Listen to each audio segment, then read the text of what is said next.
नमस्कार अनि स्वागत छ कार्यक्रम सीएमडब्ल्यू अर्थात् क्रिमिनल्स मोस्ट वान्टेडमा। म हुँ शिवल अम्साल। यो हो कार्यक्रम अपराध र अपराध विरुद्धको अभियान। समाजमा हुने अपराधिक घटनाहरूलाई हामीले नजिकबाट निहालेर तपाईहरुलाई देखाउनेछौँ। यति बेला 2077 लाई हामीले बिदा गरेका छौँ, 2078 लाई स्वागत पनि गरिसकेका छौँ। 2077 विश्वव्यापी रूपमा कोरोनाबाट अस्तव्यस्त रह्यो। त्यसमा नेपाल पनि अछुतो रहन सकेन। कोरोनाका कारण मुलुकमा अर्थतन्त्र धाराशायी भयो, तर आपराधिक घटनाहरू भने कम भएनन्। आपराधिक घटनाहरूको तथ्याङ्क हेर्ने हो भने हत्या, बलात्कार र बैंकिङ कसुरका मुद्दाहरूले भरि भराउ भए न्यायिक निकायहरू। आज हामीले 2077 मा भएका केही घटनाहरूलाई विश्लेषण गर्ने कोसिस गरेका छौँ। हेर्नुहोस् यो रिपोर्ट।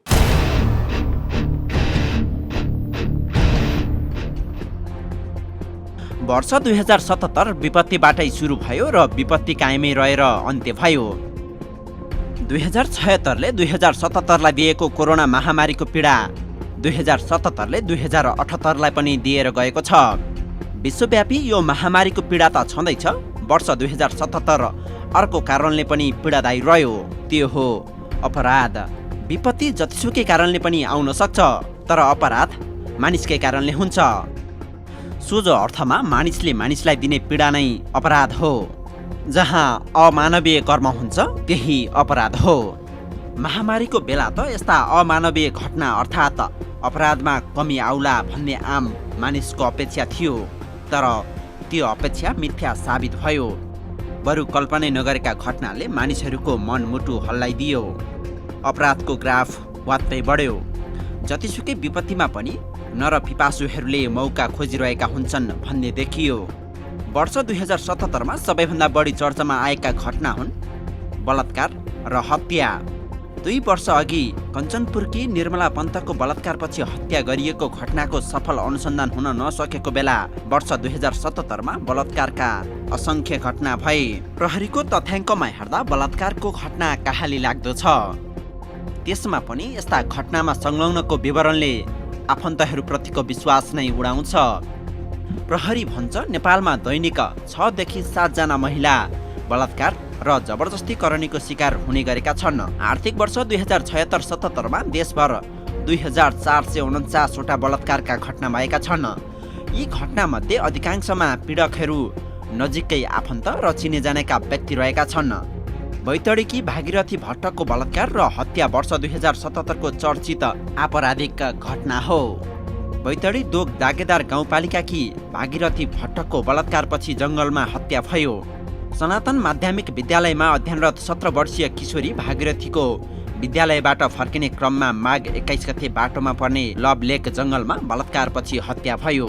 झन्डै 2 साता लामो अनुसन्धानपछि प्रहरी अनुसन्धान सफल देखियो, तर यस घटनाले अनेकन प्रश्न उब्जाएको छ।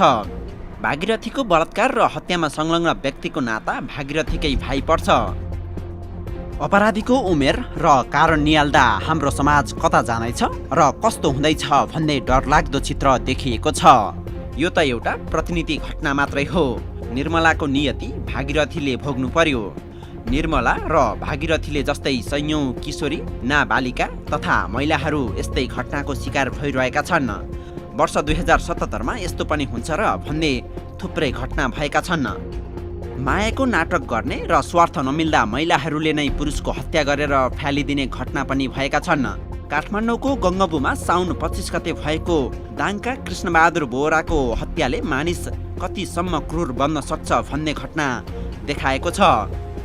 गङ्गबुमा डेरा गरेर बस्ने कल्पना पौडेल मुडभरीले कृष्णबहादुरको हत्या गरेपछि सुटकेसमा प्याक गरेर शव फ्यालिदिइन्। मृतकको टाउको र शरीर फरक फरक स्थानमा भेटियो। प्रहरीले शव फेला पारेको दृश्य कल्पना स्वयंले देखिरहेकी थिइन्।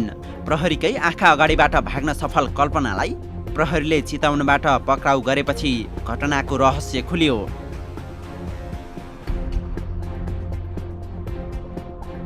अमेरिका जाने सुरसारमा रहेको एक दम्पति काठमाडौँको टोखामा मृत अवस्थामा भेटियो। उमेश केसी र उनकी श्रीमती सुदीक्षा गिरी हत्या र आत्महत्या गरेको अवस्थामा भेटिएपछि राजधानीमा सनसनी मचियो। पासपोर्ट र हवाई टिकट समेत ठिक्क पारेर राखेको अवस्थामा उनीहरू मृत भेटिएका थिए। घटनाको अनुसन्धान गर्दै जाँदा पत्ता लाग्यो सुदीक्षाले उमेशको हत्या गरिन् र आफूले पनि आत्महत्या गरिन्। प्रेम विवाह गरेको यो जोडीले प्रेममा अङ्कुरण नै हुन नपाउँदै संसारबाट बिदा लियो।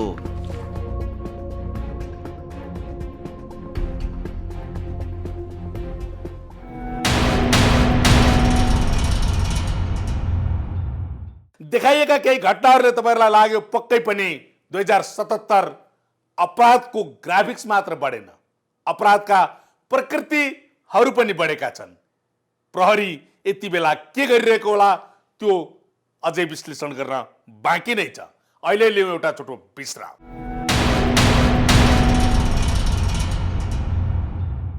विश्रामपछि पुनः स्वागत छ कार्यक्रम CMWमा अर्थात् क्रिमिनल्स मोस्ट वान्टेडमा। हामी चर्चा गरिरहेका छौँ 2077 सालमा भएका घटनाहरू कस्ता कस्ता रहे भनेर।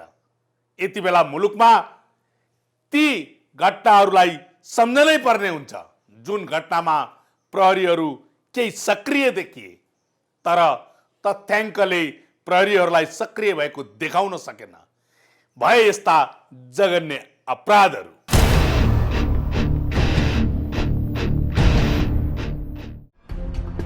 नेपालमा अपराधको दुनियाँमा तेजाब आक्रमण केही नयाँ मानिन्छ। छिमेकी भारतमा हुने गरेको तेजाब आक्रमणको सिक्को पछिल्ला वर्ष नेपालमा पनि हुन थालेको छ। आफूले मन पराएकी युवतीले साथ नदिँदा युवतीको रूप र जिन्दगी नै कुरूप पारिदिने कुकर्म वर्ष 2077 मा पनि रोकिएन। यसै वर्ष 2 वटा यस्ता कुरूप घटना भएका छन्। काठमाडौँको सीतापाइलामा 22 वर्षीय युवती पवित्रा कार्की एसिड आक्रमणको शिकार बनिन्। पवित्रालाई एसिड प्रहार गरेको अभियोगमा प्रहरीले 2 जनालाई पक्राउ गर्यो। पक्राउ पर्नेमा रौतहटको लक्ष्मीपुर घर भई हाल डल्लु बस्ने मोहम्मद अलाम र भारत घर भई डल्लुमा कालीगढको काम गर्ने मुन्ना मोहम्मद थिए।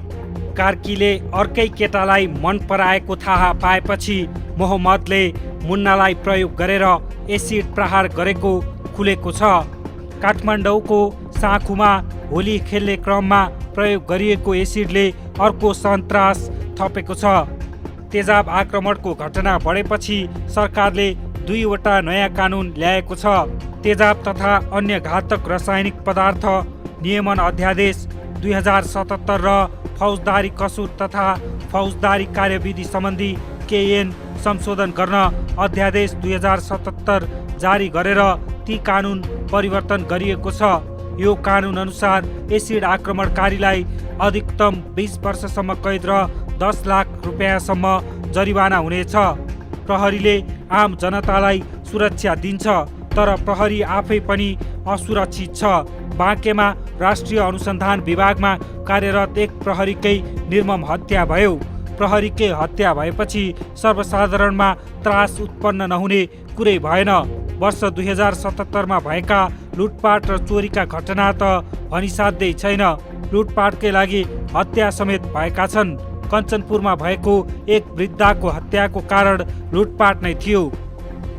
असोज 21 मा जग्गा खोज्ने न्युमा भएको भक्तपुरको चाँगुनारायण 8 सुडाल बस्ने चन्द्रबहादुर योन्जनको हत्या पनि लुटपाटसँगै सम्बन्धित थियो। जग्गा खोज्न गएका सिन्धुपाल्चोकका कामी शेर्पा, रमेश तामाङ र प्रेम तामाङले लुटपाट गरी कुटपिट गर्दा योन्जनको मृत्यु भएको थियो। जब अभियुक्तहरू पक्राउ परे कारण यही खुल्यो। रूपन्देहीको तिलोत्तमामा भएको 5 जनाको सामूहिक हत्याले धेरैको ध्यान खिच्यो। गङ्गादेवी पशु फर्ममा कार्यरत माधव मुसहर, जानकी मुसहर, कोशराज मुसहर, किशोर करण चौधरी र आशिष चौधरीको हत्या आरोपमा झपेन्द्र सिंहजाली पक्राउ परे। कारण सामान्य थियो तर घटना डरलाग्दो भयो। मोरङको उर्लाबारी नगरपालिका 5 का प्रवीण बास्तोलाको हत्या प्रकरण प्रहरीकै लागि निकै पेचिलो बन्यो। प्रहरीको अनुसन्धानमा कतिसम्म लापरवाही हुन्छ भन्ने पनि यो घटनाले देखायो। जनस्तरबाट समेत दबाव सिर्जना भएपछि प्रहरीले बल्ल घटनाको सूक्ष्म अनुसन्धान थाल्यो। सुन्दै अचम्म, फेला पर्दा सुन, देखाउँदा चाँदी। यस्तै घटना भयो गत साउनमा। 77 साउनमा काठमाडौँ स्थित दरबार मार्गमा 15 किलो सुन पछि चाँदी बन्यो। चाँदीमा सुनको लेपन लगाएर ठगी गर्ने भारतीय नागरिक देवान पटेल सहित विजय पटेल, निलेश सखिया र इल्ताफ हुसेन पक्राउ परेपछि यस्तो रहस्य खुलेको थियो। अपराध शास्त्र अनुसार अपराधी जहिले पनि अघि र प्रहरी पछि हुन्छ। अपराधका लागि अपराधीहरूले नयाँ नयाँ विधि र बाटो प्रयोग गर्दछन्। तिनै विधि र बाटो फेला पार्न सके मात्र प्रहरी सफल हुन्छ। कयौं घटनामा प्रहरीले सफलता पनि हात पारेको छ। तर केही घटनामा सफलता हात पार्न प्रहरीले अपनाएको प्रक्रिया र विधि चर्चा गर्न लायक छन्। गोङ्गबु र सुडाल हत्याकाण्डमा प्रहरीले 2 छुट्टै अपरेसन सञ्चालन गर्यो। गोङ्गबु हत्याकाण्डकी अभियुक्त कल्पना पक्राउ गर्न प्रहरीले सञ्चालन गरेको जो अपरेसन र सुडाल हत्याकाण्डका अभियुक्त समाउन प्रहरीले सञ्चालन गरेको रक्स अपरेसन यस वर्षका सफल अपरेसन ठहरिए। कतिपय स्थानमा भने प्रहरी यति नराम्रोसँग चुकेको छ कि त्यसले सिङ्गो प्रहरीको साखमै दाग लगाइदिएको छ। मोरङको उर्लाबारी घटना र काठमाडौँको 15 किलो सुन काण्ड त्यसका केही उदाहरण हुन्। 15 किलो सुन सहितको झोला फेला परेको भनेर चर्चा कमाएको दरबारमार्ग प्रहरी त्यति बेला झल्यास भयो जब त्यो सुन नभएर चाँदी ठहरियो। हतारमा चर्चा बटुल्ने प्रहरीको उद्देश्यमा यस घटनाले नराम्ररी ठेस लगाइदियो। उर्लाबारी घटनामा त प्रहरीको यति धेरै लापरवाही देखियो कि उचित अनुसन्धानको माग गर्दै सर्वसाधारणले जुलुस नै निकाल्नुपर्ने अवस्था सिर्जना भयो। जब प्रहरीले घटनाको सूक्ष्म अनुसन्धान गर्यो, प्रहरीले आफ्नो प्रारम्भिक मुचुल्का नै परिवर्तन गर्नुपर्ने भयो। बैतडीकी भागीरथी भट्टको बलात्कारपछि भएको हत्याको अनुसन्धानमा प्रहरीले सफलता प्राप्त गरेको छ। तर नजिकै कञ्चनपुरमा 2 वर्ष अघि भएको निर्मला पन्तको बलात्कार र हत्याको अनुसन्धानमा भने प्रहरीले अझै सफलता पाउन सकेको छैन। निर्मला हत्याकाण्ड प्रहरीका लागि निकै चुनौती बनेको छ। अपराध अनुसन्धानमै दक्षिण एसियाकै अब्बल मानिने नेपाल प्रहरी निर्मला प्रकरणमा भने निरीह देखिएको छ। राजनीतिक दबावका कारण निर्मला हत्याकाण्डको सफल अनुसन्धान हुन नसकेको चर्चा छ। 2075 साउनमा भएको निर्मलाको हत्याकाण्ड 2078 लागिसक्दा पनि गुमराहमै छ। आशा गरौँ अब छिट्टै यो अनुसन्धान निष्कर्षमा पुग्नेछ र दोषीले कारबाही भोग्नेछ। अपराधको सफल अनुसन्धान जति महत्त्वपूर्ण हुन्छ त्यो भन्दा महत्त्वपूर्ण कुरा अपराध हुनै नदिनु हो। आशा गरौँ नयाँ वर्ष 2078 अपराधविहीन होस्। सबैलाई शुभकामना।